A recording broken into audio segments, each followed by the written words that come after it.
Hey folks, I'm Josh Suture. I'm dialing in from Brooklyn, New York. Very, very sad that I can't be there with you today, but I'm very excited to get a chance to speak to you anyway this way.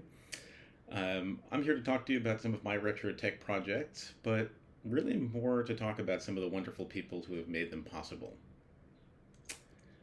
So, about 2 years ago, I was digging around for something unrelated in my parents' basement, and I came across a few old, dirty mechanical keyboards, these Apple extended keyboards that we used to use with our old Macs, and they were filthy, as you can see, and just begging to be cleaned up and rescued.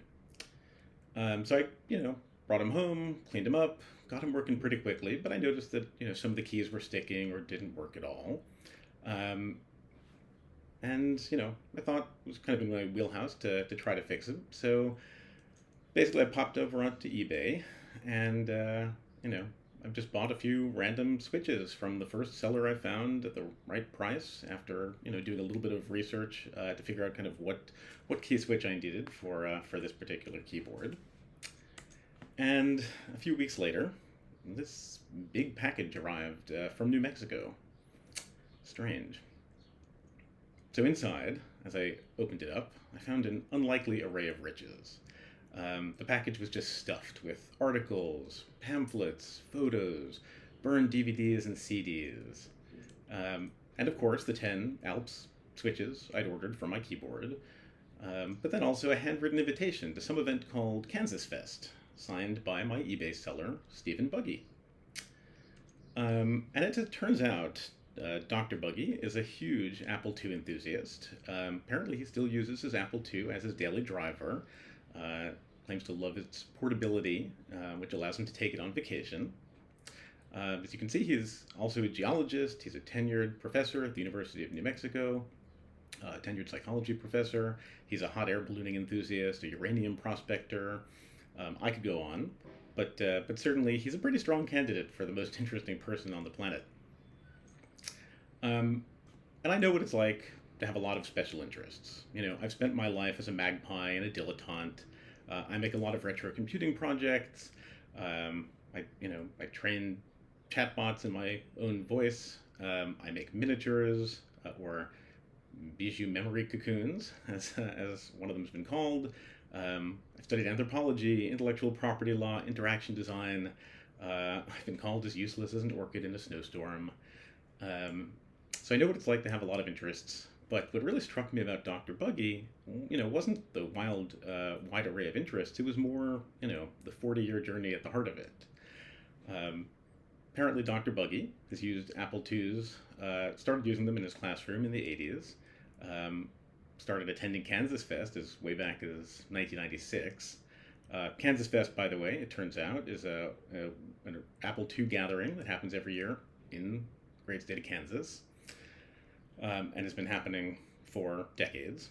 And one would think that maybe after 40 years they would have said the last word about the Apple II, but apparently not. Apparently there's more to say. So thanks to Dr. Buggy, my keyboard worked just fine. With its newly restored, calibrated, professionally lubricated Alps key switches, carefully soldered into place. And then, I was off to my next project. So, mechanical keyboards were kind of on my mind, and my dad was closing up his law office, so I had my eye on his old IBM Wheelwriter, which I'd loved playing around with and making my own little business cards on as a kid. So I got to inherit this, which was really cool, and I kind of knew I wanted to bring it back to life. So I did some research on it, and I discovered that it had this optional expansion interface, so PCs of that era could print to it, basically. Um, my dad's Wheelwriter didn't have that interface installed, but it turns out the underlying logic board is the same, and over the past decade or so, many, many folks online have spent a lot of energy reverse engineering the format and have made their work publicly available, both the software and the hardware schematics. So, perhaps the most technically impressive recent example is something known as the Cadet Writer, which is part of this volunteer project based out of the Computer History Museum. The way this works is it's this custom PCB that inserts itself between the typewriter's keyboard and the logic board, so that it can detect keystrokes, and and route them outward, and also pass in keystrokes from other machines, so that you can basically kind of use it as a terminal, which is pretty cool. And this is part of a bigger project called the IBM 1620 Junior project. So they've been there, restoring this huge machine and kind of repurposing the wheelwriter, this vintage typewriter, as a communications mechanism. But it's a super cool project worth looking up, and it was my first opportunity to order a PCB and begin attempting to assemble it a couple of years ago. So with that and a few other resources that I found, I built a project that I called Mr. McGillicuddy, which is a personal assistant living inside my dad's old wheelwriter. Basically, it just ingests my calendar and email and outputs a daily agenda all by itself. And you can see it in action here. It's pretty fun. It's kind of got this like ghost in the machine thing going on as it operates. It just sort of has this like cron job, every morning. Kind of gives me the rundown and the summary, which is pretty cool. But it was a fun project to get going. And I posted about it on LinkedIn, and a former coworker, a friend of mine, got excited and basically sent me a DM, commissioned me right away to do a variant based on Underwood typewriters as a gift for his boss, whose grandfather had worked for Underwood. So I did a ton of research on Underwood. My wheelwriter was an electronic typewriter. It had a logic board, so it was pretty easy to interface with. Underwood, on the other hand, the brand didn't quite make it into the digital era. Underwood was purchased by Olivetti in the 1960s, and the brand slowly died out afterwards. So, it was a big player in the first half of the 20th century, but kind of not in any time that would have been more useful for my project. Eventually, I found exactly one Underwood branded typewriter that Olivetti made from the early digital age. Magically, I found one on eBay and was able to snap it up. But figuring out how to interface with this was another problem altogether. So, and it turns out, by the way, Facebook Marketplace sellers like this one were not very helpful. This was a guy who was selling a similar model that had its own kind of expansion interface, serial port. It had the original manual. So I sent him a message, and I was like, please, just let me buy the manual off of you, or can you just like look at page 10 and snap a photo for me? But it's very hard to explain to people when you're kind of doing projects like this, like what they're all about. But it was a bit of a blessing in disguise, because after a ton more research and more dead ends, I came across the Association for the Preservation of Classic Computers, which I'm not going to try to pronounce in German. But in particular, this one forum member, Ina, who, as of today, has 16,000 posts on the forum, featuring many, many deep technical resources about Olivetti, all in German. Which turned out to be just an incredible resource for me. I mean, this dude had spent decades kind of compiling this stuff, compiling his own collection, writing about it on this forum and on his blog. And when I needed it, it was right there, which was amazing. So I spoke to Ina, and I talked to him a little bit about his love of Olivetti machines and his participation in this classic computing club. He lives in Frankfurt, and turns out he was a technician for Olivetti in the late 80s for a bunch of years. And he really reveres it, He talks about the company in its heyday the way people talk about Apple or Braun, their industrial design, they're kind of ahead of their time, product innovation. And also he has a lot of other parallels with Dr. Buggy, just like Dr. Buggy at Kansas Fest, Ina is deeply integrated in his own community. He participates he organizes his own vintage computing events across Germany, sharing knowledge back and forth. And like Dr. Buggy, these old machines seem to provide an endless supply of knowledge and novelty for him. So most recently he told me he's trying to fix the logic board on an Olivetti ET111, which is corroded with battery acid, so he can get it working with an Olivetti ETS 2010 word processor. And he's also setting up a high-speed Olivetti DY800 daisy wheel printer to churn out ASCII art. So I guess the fun never really stops when it comes to retro computing. So before too long, thanks in no small part to Ina St. Ina's help, because without him I wouldn't know about the connection between Underwood and sort of these like co-branded Olivetti models, which were better documented online. I was able to get Mr. Underwood working, um, and in this case, I had to kind of bit bang the keyboard matrix with an Arduino. So, since there wasn't an expansion interface, I kind of had to tap into like the columns and rows of each of these individual keys. I was able to find, thanks to the Internet Archive, some like contemporaneous hacker posts from like magazines or articles from magazines in the 70s and 80s.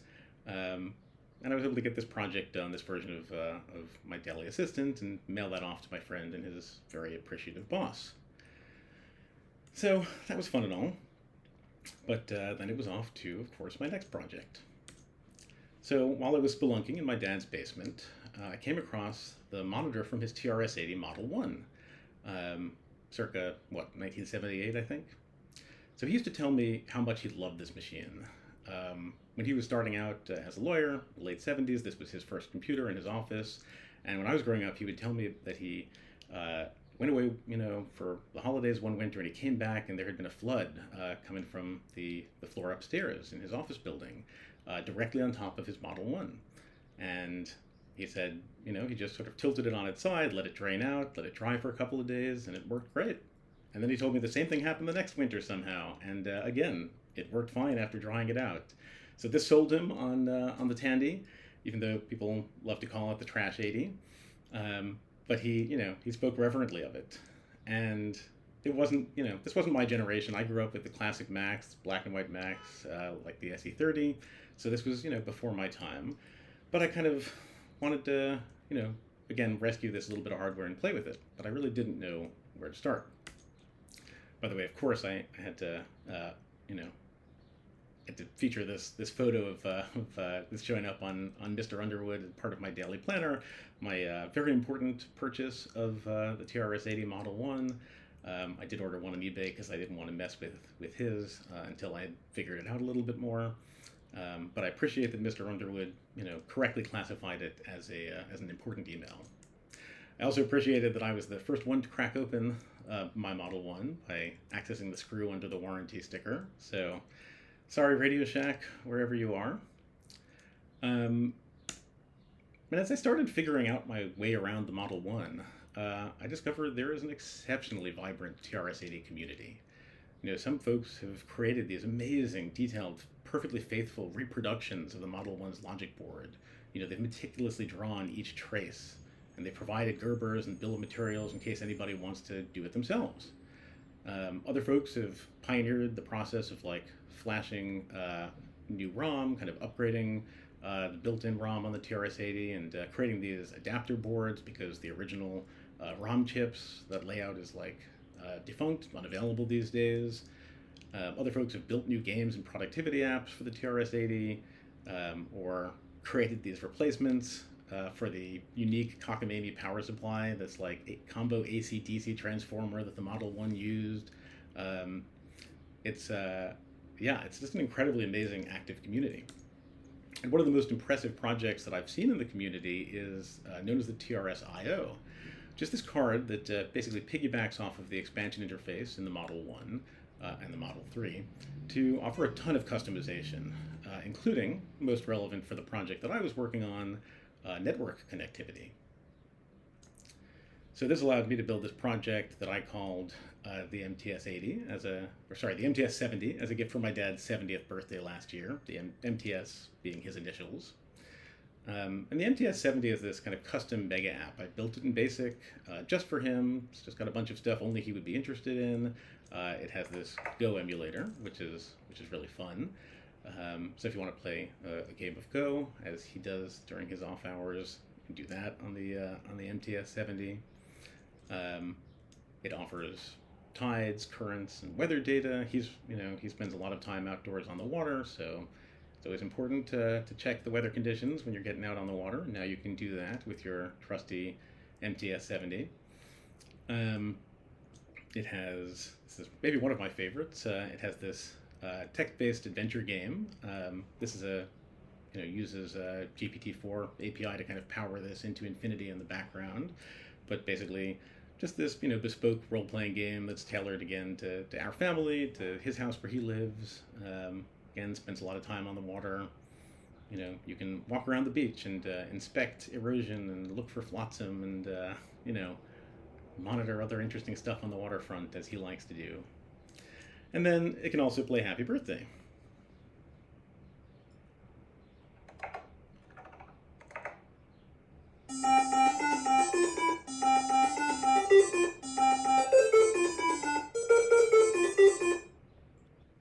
So this project uses the TRS-IO for connectivity. It's kind of at the heart of everything.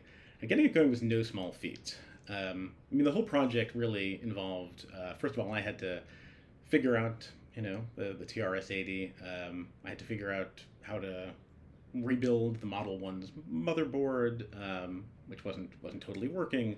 I had to learn BASIC and how to, load programs from either cassettes or in my case from like audio files that got piped into the TRS-80. Then I had to order and assemble the TRS-IO board, which required me to get much better at surface mount soldering, which I had basically never done before. And then I had to, manipulate the interface to figure out how to speak to the various APIs I was connecting to. Basically, I used like this Python-based, server kind of man in the middle that's connecting to the interface card wirelessly on the same local server to kind of power all of these tools in the back end. So this whole project, took a couple of months, but the TRS-IO was really at the heart of it. And just if I hadn't, found this resource and the people who had spent a decade working on it, I would never have been able to do any of this. So I got a chance to speak to the two folks who are responsible for the TRS-IO, built it and have been, honing it, refining it, and enhancing it for the past decade. So this is Arno and Matt, who are the brains behind the project. Arno started this after rediscovering his TRS-80 in his own parents' basement about a decade ago, and working on things like an Android emulator for the TRS-80 and something called RetroStore, which is basically an app store for TRS-80 programs. And relied on an interface card that basically was the first version of what became TRS-IO. And along the way, he met Matt, who was first just a user of the TRS-IO, but then became a thought partner and kind of an active, contributor. Matt has a background in embedded computing, and he helped push the envelope further by integrating things like an FPGA card that allows for HDMI out, which is really cool. Just unbelievable, the stuff they've done here. And I spoke to Arno and Matt because I, again, wanted to really understand what motivates this enormous amount of work. These folks, like Dr. Buggy, like Ina St. Ina, have, just spent so much time and energy and, giving back to the community. They've designed and built the boards, they deal with customer support, via Discord, they manage GitHub repos. Matt very charitably invited me to mail my board to him because I was having these soldering issues, so he had me mail it to him so he could troubleshoot and mail it back. And of course, he sent me some free goodies, just like Dr. Buggy, because apparently everyone sends free goodies in this community. And what Matt told me was interesting. He told me that back in the day, he had disliked the Model 1. It was infamous, when it came out, for having tons of limitations and bugs. When I cracked mine open, you could see just this built-in daughter card or daughter board that added in the factory to correct some ROM issue. No lowercase support, no sound card, tons of radio interference. But he loves the Model 1 now for all the same reasons. He talked about it as a blank slate, as the simplest type of computer one could have, which means for him there's infinite opportunity to kind of build on it and enhance it. And as Arno told me, they keep just discovering these new things, right? You think you know everything about the machine, and then you discover something you don't know, which is pretty amazing after 50 years. So, like Dr. Buggy at Kansas Fest, and my German friend, Ina St. Ina, Arno and Matt are regulars at Tandy Assembly, which is the amazingly named annual TRS-80 meetup in Ohio. They present their progress on the TRS-IO. They're working on something called Pocket TRS, other emulators. They compare notes with the rest of the community. They kind of share ideas back and forth, and after a decade, they're still going strong. And I just think that's an incredible thing to celebrate, and a huge lesson in commitment and community that we can all learn from and bring into our projects. So, I can't be with you in person this week, but I did have a moment earlier this week. I was in Boulder, and I got to pop in for the first time to the Media Archaeology Lab on the campus of CU Boulder in Colorado. God, what an amazing resource! And when I was there, a docent explained to me that the lab there is part of the Media Studies department, not engineering. He gestured to the rows of hardware, but then up to the huge, huge library of software. And he talked about how a lot of their work is really about maintaining the hardware so that they can keep the software alive. And I thought that was very profound. We stood there and we swapped stories about developments in old tech. He told me about these new Apple II games that a fellow docent there is developing. He taught me something I never knew about a hidden ROM Easter egg in the SE and SE30, which are computers that I thought I knew everything about by now. We talked about saving data and rescuing history from bit rot.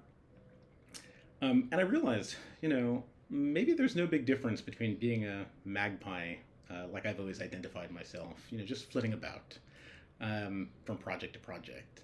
And some of these people that I've interviewed and spoken to and relied on over the past couple of years who've spent so much time diving deep into a single platform. Because really, I think the same things that drive me are what drive Dr. Buggy and Ina, and Matt and Arno, which is that there's always something new to discover. There's always, room to go deeper, to learn something more, to pioneer something, to hone the edges of something. And perhaps more importantly, there's always someone new to share it with, which is just such an amazing thing, and I think is really the point of why we're all here today. So that's all I had for you. Thank you so much for listening. I really hope to get to see you all in person next year. I'll be hanging out on Discord, but you can look me up. My blog outlining my projects is over here at thingswemake.com. And I've got a couple QR codes for just a few projects, or just a few links here. So Dr. Buggy's eBay store if you need to buy any keycaps or switches from him. Ina's blog post where he outlines his enormous collection of Olivetti typewriters and all of the differences between them. And of course a link to the GitHub repo for the TRS-IO so that you can dust off your own Tandy from your own parents' basement and get that going. So I'll see you on the internet, and I hope you all had a great day.